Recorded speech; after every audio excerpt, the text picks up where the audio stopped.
Okay, thank you very much for having me come speak to you this evening. What we're going to talk about tonight is a story of Nassau in the Bahamas, especially during the American Civil War, and how it related to blockade running. Now, the story of blockade running, especially here in the Lower Cape Fear, everybody pretty much knows just a little bit or a lot about it. What we're going to talk about tonight is more of the a few of the characters that would have been prevalent in Nassau during the Civil War, and how Nassau and Bahamas became the blockade running central location for the Confederacy during the war years.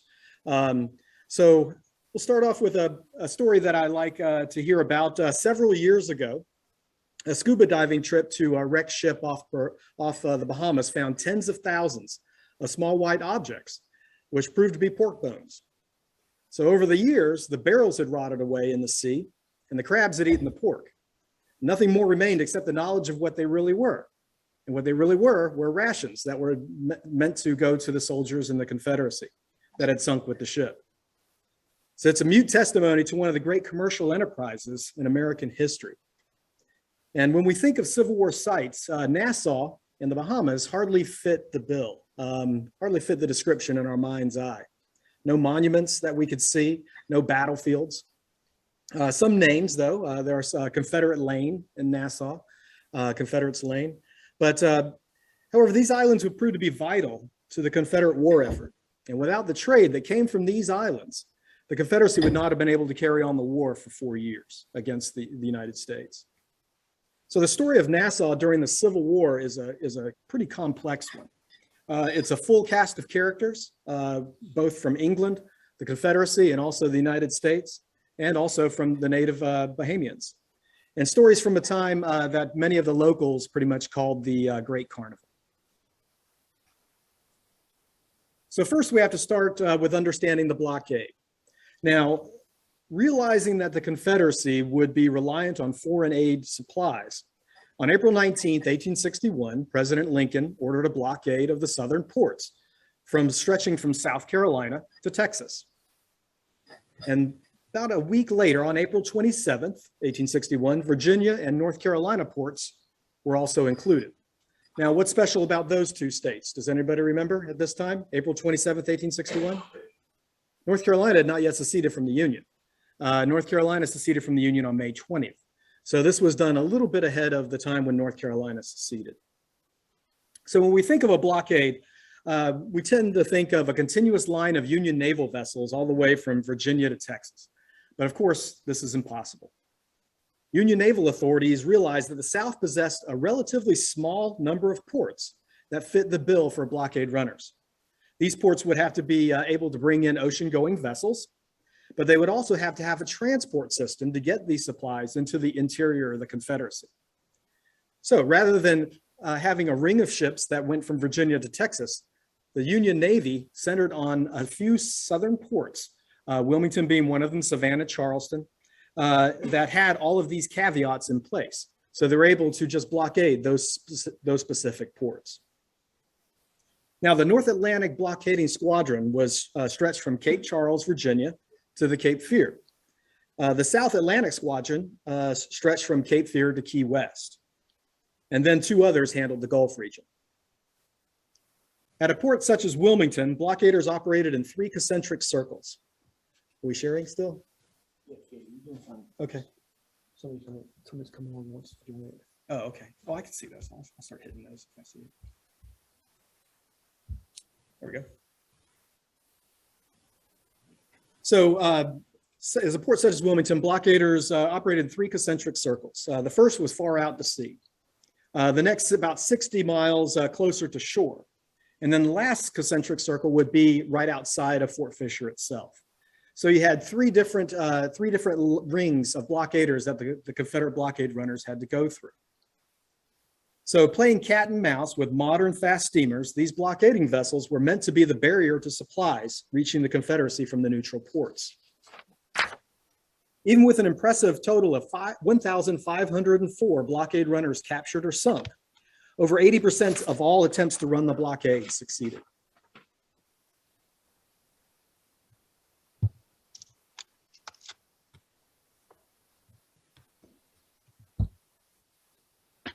Mhm. I know what you're thinking now. I can't do it either.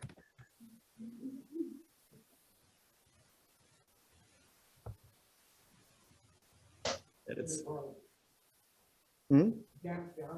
Yeah, it's real hard. Nope.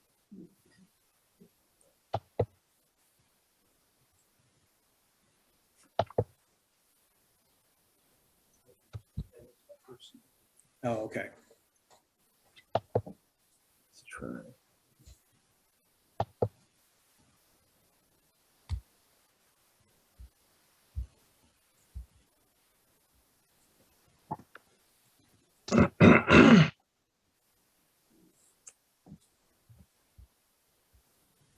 Hope everybody likes this slide. That's probably be on that one. Yeah, well, thank you.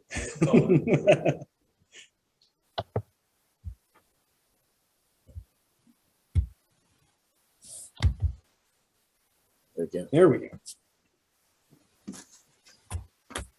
Okay, so the Confederacy eventually had 1 billion men under arms by the end of the war. That meant a need for 1 million rifles and several million rounds of ammunition. To keep marching and fighting, these men needed 2 billion calories of food each day. The South was agricultural, but before the war, the cash crops were king, not food. So in wartime, soldiers cannot eat tobacco and cotton. However, they could be used to sell, and England wanted cotton and had the food, arms, and equipment and supplies needed to trade. England and the Confederacy needed each other, and both sides had savvy businessmen and merchants that would in the end make a fortune in the blockade running business. It was war economics on a grand scale, and the Bahamas found itself in the middle of what was termed the Great Carnival, and Nassau was about to begin. And does anybody know what ship that is at the dock there? That's the Advance, yeah, in Wilmington.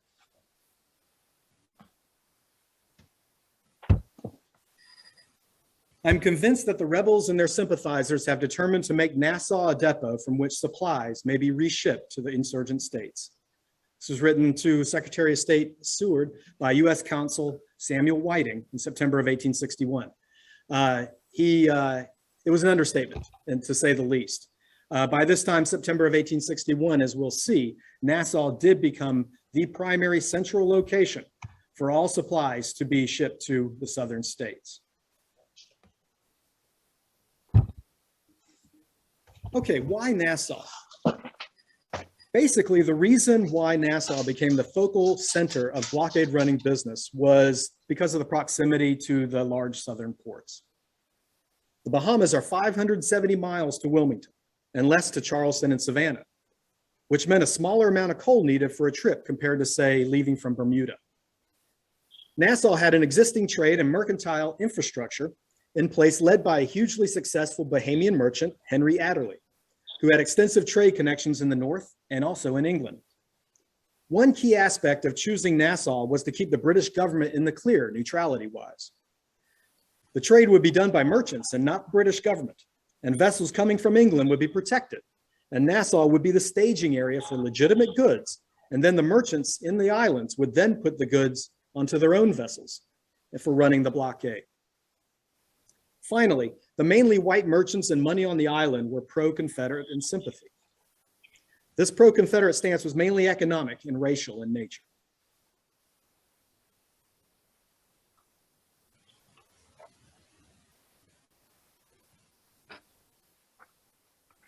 Private companies such as John Fraser and Company of Charleston and their Liverpool partners, Fraser TRENHOLM and Company, used their capital to ferry goods from Europe to holding warehouses in Nassau and Bermuda.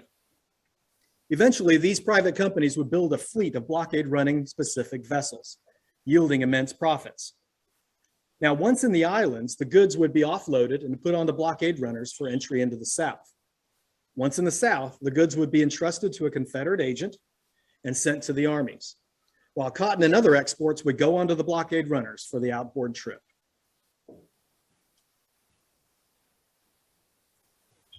Now, the leader of the Confederate blockade running effort, especially in Nassau, but pretty much in general, was George TRENHOLM. George Trenholm was one of the savviest businessmen in the United States and probably the richest man in the South when the war began in 1861. He began work as a teenage clerk for John Fraser and Company, a commissioned shipping firm from Charleston. By the time he was 31, he had become a partner in the firm, and when John Fraser died in 1854, he took over the company as senior partner and principal owner. Handsome, debonair, witty, and creative, Trenholm had been proposed as Margaret Mitchell's inspiration for Rhett Butler in Gone with the Wind. Just before the war, Trenholm opened a branch of the company in Liverpool and named it Fraser, Trenholm and Company.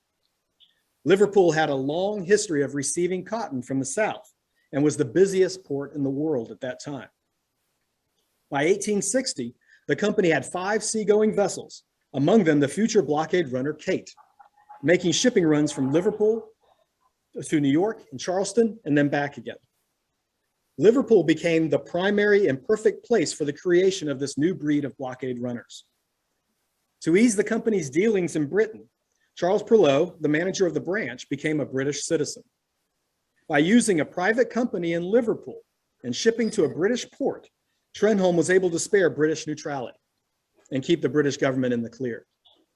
Trenholm was also show his genius over the next 4 years in his ability to balance being a patriot and a profit seeker, because he made a lot of money in the blockade running business.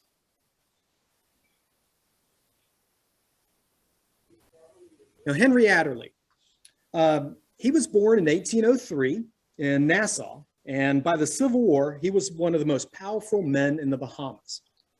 Henry Adderley and Company had been one of the more prominent shipping companies in the Bahamas for many years, as well as being known to merchants from New York to New Orleans. Because Bahamian business was largely done with the United States, George Trenholm reached out to make Henry Adderley his main connection in Nassau. Using his pre-war connections in ports like Baltimore, Philadelphia, New York, and Halifax, and other Canadian ports, Adderley would secure goods from England for shipment to the Confederacy and use these ports as false destinations on the ship's manifests he eventually sent to Charleston, Wilmington, and Savannah. So if they were captured at sea, they were supposed to be going to Henry Adderley's companies in those northern states or to Canada. Instead, they would come to Nassau and then from there to Charleston, Wilmington, and Savannah.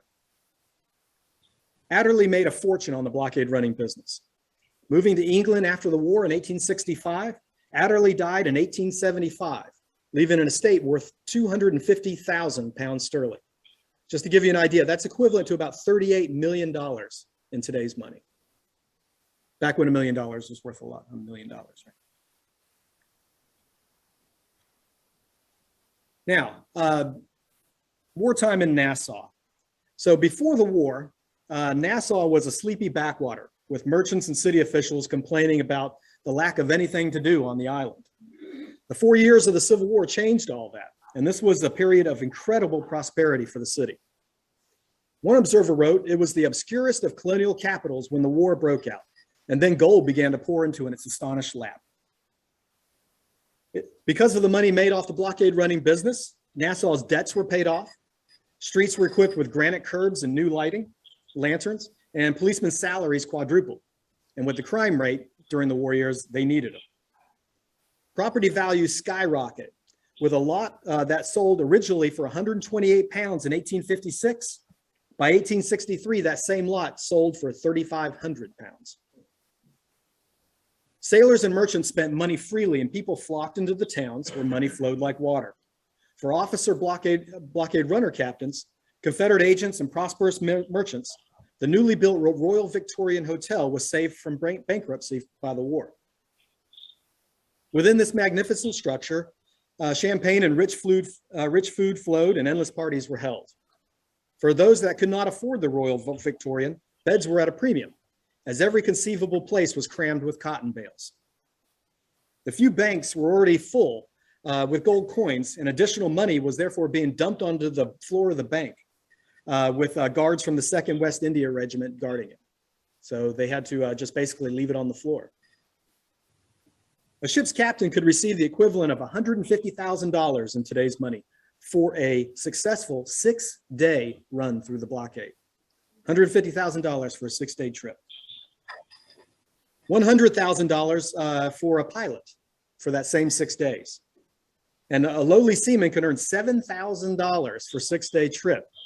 This is at a time when the average Confederate soldier received under $400 per month in Confederate currency. A history of the Bahamas written after the war said it best about wartime Nassau. Everyone was wild with excitement during these years of the war. The shops were packed to the ceilings, the streets crowded with bales, boxes, and barrels. Fortunes were made in a few weeks or months. Money was spent and scattered in the most extravagant and lavish manner. The town actually swarmed with Southern refugees, captains and crews of the blockade runners. Every available space in or out of doors was occupied. Wages were doubled, liquors flowed freely, and the common laborer had his champagne and rich food. Not since the days of the buccaneers has there been such a time in the Bahamas. Now, this photo at the bottom, you see the Royal Victorian Hotel in the photograph at top. At the bottom is a new to me photograph showing off Bay Street in Nassau. And if you look to the left of center, you'll see a vessel. What does that look like to you? Certainly looks like a blockade runner to me. So this would have been around TRENHOLM's ports. So very conceivably could have been the Cape.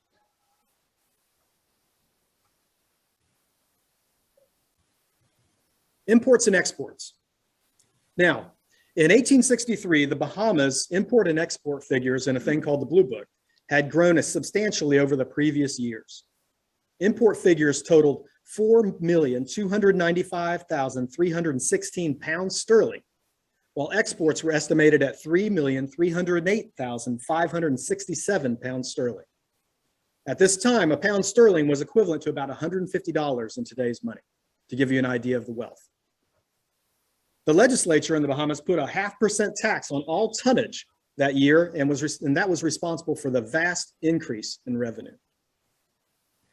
In a 5-week period in 1864, the Confederacy imported 3.6 million pounds of meat, 1.5 million pounds of lead, 1.9 million pounds of saltpeter, 450,000 pairs of shoes, 316,000 blankets, 542,000 pounds of coffee, 69,000 rifles, and 43 cannons just from Bahamian ports alone. That's for a 5-week period in 1864.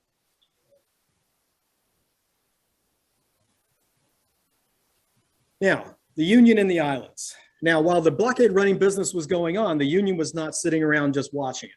But in a way, they were. Not much they could do there.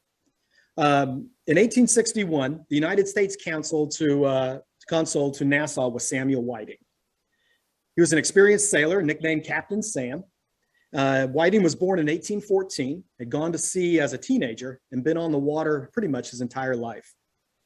In early 1861, while captain of a ship heading out of Charleston, South Carolina, he dipped his colors to Fort Sumter, but not to Fort Moultrie, enraging the South Carolina secessionists and making him a hero in the North.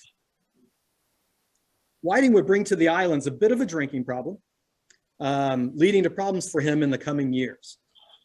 Constantly bedeviled by a game in which he did not know the rules, he was outsmarted and outmaneuvered by his pro-Confederate hosts time and again. His constant complaints, and there were many, to Secretary of State Seward, show a man that was out of his element and unable to hold England accountable for its breaches of quote-unquote neutrality. By 1863, he was replaced, but his successor did not fare better. Union warships, on the other hand, took a little bit more direct approach when it came to blockade runners in Nassau, often semi-blockading runners in Nassau before they could get underway. A breach of England's neutrality in and of itself.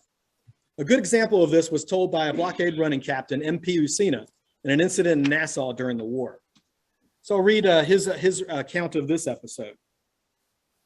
On one occasion, I was awakened by the sound of cannon in the early morning at Nassau, and imagine my surprise to see a Confederate ship being fired at by a Federal man of war.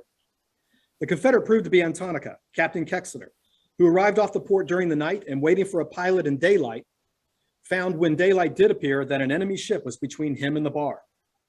There was nothing left for him to do but run the gauntlet and take his fire, which he did in good shape, some of the shot actually falling into the harbor. The Federal ship was commanded by Commodore Wilkes, who became widely known from taking Mason and Slidell prisoners. After the chase was over, Wilkes anchored his ship. And when the governor sent to tell him that he must not remain at anchor there, he said, "Tell the governor, etc., he would anchor where he pleased." The military authorities sent their artillery across to Hog Island, near where he was anchored.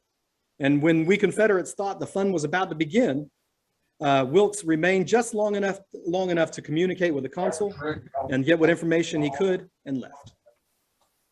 So literally going straight up into Nassau itself.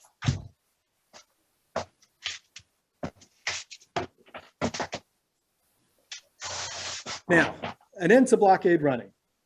So what we have is one of the last vessels to enter into the Cape Fear region, of course, was the Owl by Captain John Newland Maffitt, who slipped into right after Fort Fisher fell.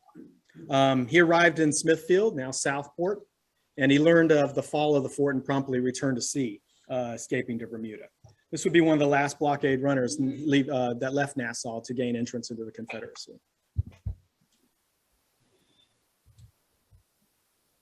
Now, as all good things, everything has an end. And toward the end of the war, it all came crashing down as the last southern port fell. And everybody knows in this room, I should hope, that that port was Wilmington in February of 1865.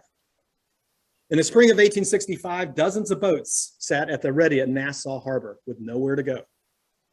The men who had made millions began to pack up their shops and warehouses and move to England or elsewhere. They had made far too much money to be able to spend it in the islands, so they had to move on. The islands' roles in the struggles of the Confederacy were invaluable, and the rewards they received in return were no less valuable to their welfare and no less fleeting. When the war ended in 1865, those living in the Bahamas were returned to poverty. But while the good times lasted, island residents enjoyed a glamorous life of international commerce, intrigue, and adventure, as their small towns served as vital gateways for ships challenging the mightiest navy in the world. On October 1st, 1866, one of the most violent hurricanes of the 19th century devastated the Bahamas with wind speeds of over 140 miles an hour. Definitely almost a Category 5 hurricane today. In Nassau, more than 600 homes were destroyed and almost all of the 200 boats in the harbor were lost. Some observers seem to see this storm as the work of God in punishing people of the islands for years of misbehavior. In short order, the city found itself back in the state it was before the riches came, and perhaps worse. As writer Charles Ives said a few years later, Nassau awoke to find herself only weakened by the dissipations which the great carnival had caused. Right. And with that, are there any questions?